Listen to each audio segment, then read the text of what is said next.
प्रिय विद्यार्थियों, आज आपको इस वीडियो में मनु की समाज व्यवस्था में स्त्रियों का स्थान क्या है ये समझाया जाएगा।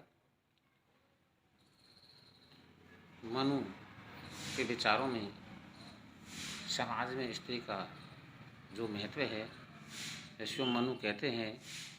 मनु ने समाज व्यवस्था में स्त्रियों के स्थान को महत्वपूर्ण माना है। पारिवारिक जीवन में भी स्त्री को कार्यों के निर्णय की स्वतंत्रता का निर्णय करते हुए कहा है। स्त्री को बालकपन में पिता के नियंत्रण में, यौवन अवस्था में पति के नियंत्रण में और वृद्धावस्था में पुत्रों के नियंत्रण में रहना चाहिए। मनु ने यह भी कहा है कि पति के अभाव में पुत्रों के नियंत्रण में, पुत्रों के अभाव में पति के कुटुंब के नियंत्रण में और पति के कुटुंब के अभाव में कुटुंब के पिता के कुटुंब के नियंत्रण में रहना चाहिए। उपरोक्त के अभाव में जाति के वृद्ध पुरुषों के नियंत्रण में और जाति के अभाव में राजा के नियंत्रण में स्त्री को रहना चाहिए।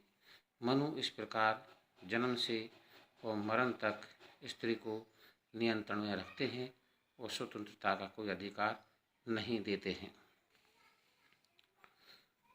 मनु ने विवाह कन्यादान के बाद पिता की संपत्ति में पुत्री के अधिकार को स्वीकार नहीं किया है।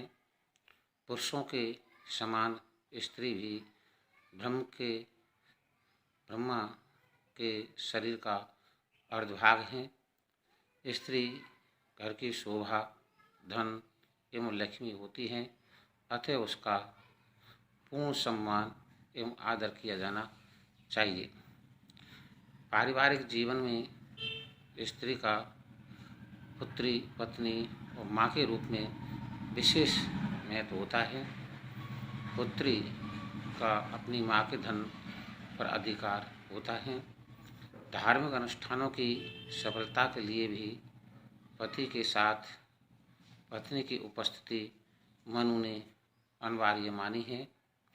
पति से पुत्र की कामना की पूर्ति नहीं होने की स्थिति में पत्नी को शास्त्रों की मर्यादा के अनुसार पति के स्वगोत्री पुरुष से नियोग का अधिकार है।